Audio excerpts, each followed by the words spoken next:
In this video, let's see how to make ChatGPT sound more human. Write the question you want to ask. One thing you want to remember about ChatGPT is that the more context and specifics you give it, the more human it will sound.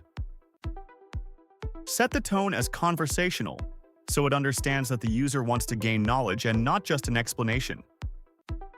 The next step is to provide context on your prior knowledge on the topic, and you can also ask it to respond as someone who is very experienced in that field. This helps ChatGPT to explain in a way that you can understand and does not just provide jargons. The next step is to provide a scale of the tone. I usually use a 4 on a scale of 1 to 10, from very casual to very professional. This lets ChatGPT know what kind of words and sentences to use. Click the Submit button and check the output.